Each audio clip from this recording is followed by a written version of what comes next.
Welcome to Family Gamer TV. I'm here at the UK Rubik's competition, and I'm with Scott. We've got this white box. Now in here, I understand there's something quite exciting. Do you want to get it open for us? I am genuinely excited about this white box.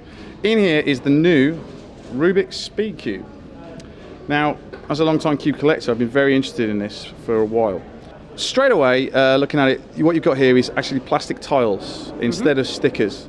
Oh yeah, because the stickers would come off, wouldn't they? Well, or I think I used to solve my Rubik's Cube by taking the stickers off and just putting them back on the right places. In normal use, stickers tend to come off a little bit or maybe chip.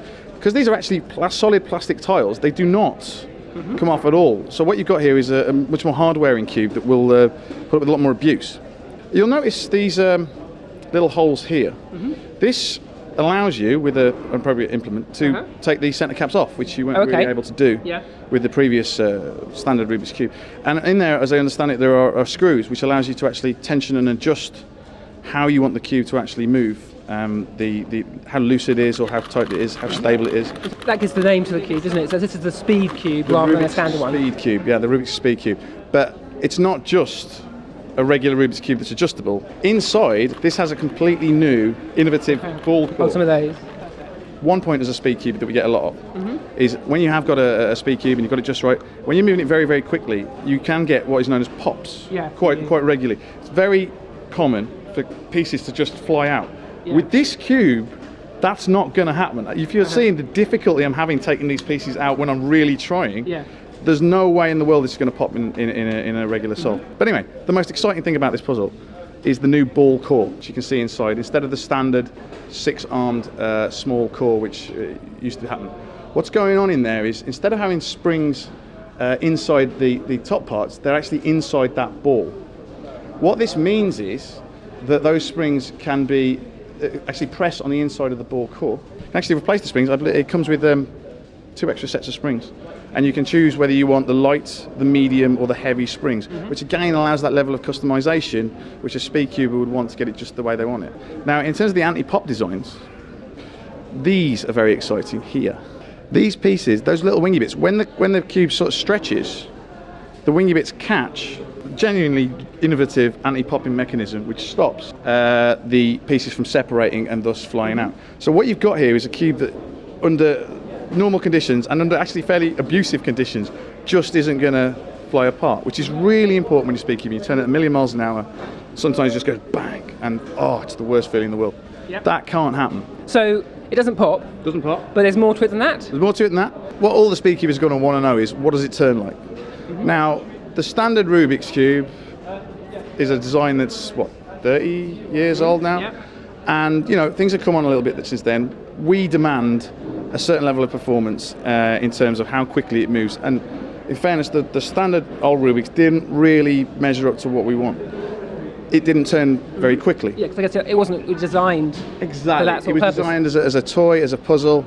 It's only since then that we've started trying to solve this. Athletic item, But now, because of the new design, partially because of the ball core, you've got something that actually turns very quickly indeed.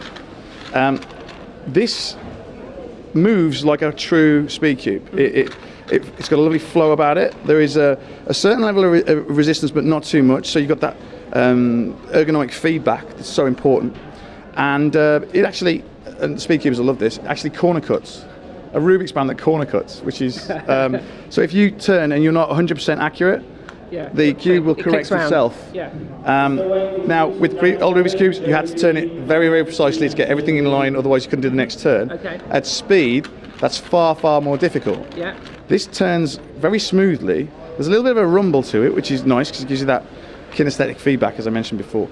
And some cubes are just too smooth. They just want to go on their own, almost. This just needs a certain amount of pressure, but it's a comfortable amount of pressure. It's something you can Speed Cube with. It's something you can get genuinely good times with. I think this is a cracking cube. Are there any negatives? I mean, that's all positive so far. I mean, is there anything you could say that maybe it doesn't measure up to other cubes you've seen?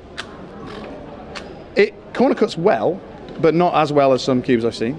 So maybe there's an element of taste there, depending how quick you want to go. If you're an accurate turner, you don't require that level of corner cutting anyway. I mean, how often do you miss turn by that much? But the Rubik's will still handle it quite comfortably. I haven't yet. Oh yeah, this is the point. I haven't yet lubricated or tensioned this. Now, normally with Speed Cubes, you get them out of the box, you fiddle with them for a while, you lubricate, you tension it, you break it in.